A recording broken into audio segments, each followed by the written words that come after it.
show! From Michael Bay to Marvel, you get every rock in between. Breaking news and toy reviews, every robot turns wet dream. Grab a brew and join the crew, become part of our scene.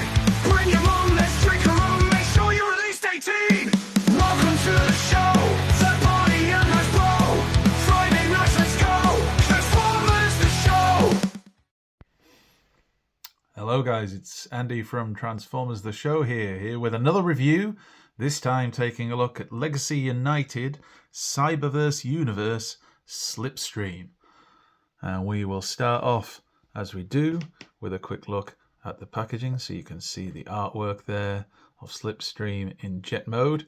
Now it's obviously the Windblade mode that we've already had from Legacy, repainted with a different head. And there you can see some nice artwork of Slipstream on the side. Product shots on the back as always. And of course that Legacy artwork up the side as well. So, is this figure any good? Let's get it open and take a look. Okay, and here she is, Slipstream in her jet mode. So we've started off with the vehicle mode again. It's not a bad jet mode. It's quite a simple transformation. One or two little bits to it where you have to make sure that you're tabbing everything in. I think that's the only thing, is sometimes just making sure everything is tabbed in properly can be a bit of a pain. But I actually really like the look of that jet mode. And I didn't particularly like it when this mold was Windblade. It's about the reason why I didn't pick it up. But I do actually like it in these colours. I just think, for whatever reason, the colours, it's that, I'll tell you what it is, I think it's that late 80s Decepticon colours that they've given this thing, you know, a bit like the Seacons. I just really like the colours on it. It has landing gear underneath, which you can pop out or pop in if you want to, and snap them away. And yeah, it looks pretty good. Now, you can take the accessories. So, Slipstream comes with two null rays,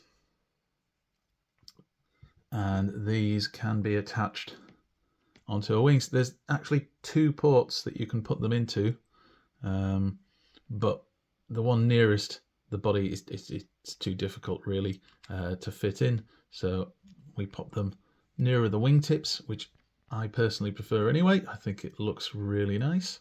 Let's get the second one in. Just a little bit difficult, but it's got in there. There we go. And yeah, I think that's a pretty cool looking jet mode with the weapons attached. I quite like that. And I'm surprised actually. I actually like this more than I thought I would. As I said, I wasn't a huge fan of the Windblade version of this mold, but I think this works really, really well. There's not a lot more to say regarding this jet mode. As I say, you know, we can see obviously the bot slung underneath, but it's, my copy at least, is tabbed together quite nicely, and I think that's a pretty good looking jet mode, don't you? Right, let's get her transformed up and take a look at her robot mode. So here she is transformed into her robot mode. As you can see, the colours on it are excellent. They really pop. It's a nice head sculpt as well. A little bit expressionless, but still looks good. In terms of articulation, the arms would do a full 360, but the wings are in the way. The legs can bend to about 90 degrees. And you also have ankle tilt as well. And a little bit of an ankle as well that can tilt if you need it to at the back. The wings have a little bit of movement as well, so you can position them how you want them. But overall, she's a nice looking bot. This is my first time with this mold. I don't have the Windblade this is based off, and I know there was a bit of controversy because some people were hoping for a slightly different version of this character, but at the end of the day, this is what we got. She comes with two accessories, both null rays, both exactly the same. or at least null ray type weapons. Now, the instructions show her holding them in her hands, which she can do. On mine, one of the handles, the plastic, or rather the paint, seems to be a little bit thick, and it's a bit of a pain at times getting it into the hands, but it is possible. As I say, it's just a little bit fiddly sometimes. So you can give her that. She has got a wrist swivel as well, which is quite cool. So you can tool her up so she can pew pew bang bang. Now, what you can't do with this mold is you cannot attach the weapons to her shoulders like you might do with a lot of the other Seekers. There is a port underneath, so you can attach them underneath her arm like that.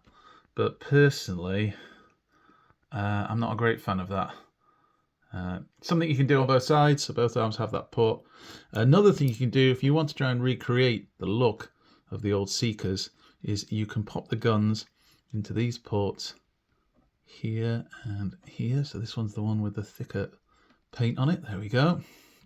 And then if you position the wings rather, in the right place, you can kind of get that look of that kind of more G1 Seeker null ray. So, you know, you've got some options there. Posability is pretty good. What you'd expect really for kind of modern deluxe figure. Head can rotate, but the collar around the head does get in the way sometimes. But, you know, she looks pretty good for what she is. And just so we can have a little bit of a comparison, here she is next to Minerva. So you get an idea of how they scale together, Minerva being a little bit taller.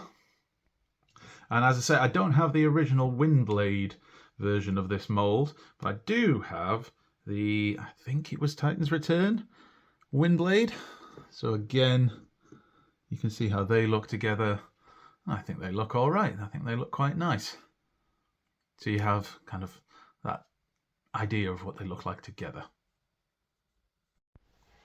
So is Legacy United Cyberverse Universe Slipstream worth picking up? I would say yes. If you don't have the Windblade mold, I think it is worth a pickup. It's a fun figure. Again, not perfect. You know, for these deluxe price points, you very rarely get truly exceptional figures, but I think it is very good, and the colours in particular are excellent. I realise some people wanted a different version of this Slipstream. This is based off the Cyberverse, and I know that some of the Cyberverse fans aren't particularly pleased because they don't necessarily think this looks that much like the Cyberverse version, but I like the look of the figure. I like her colours. I think she'll look really good on the shelf, and I think she's another Decepticon to add to the ranks, so that's all good for me. Now, these figures are becoming available. I got my Slipstream and the Quake, which I reviewed previously on the channel. Please check that out.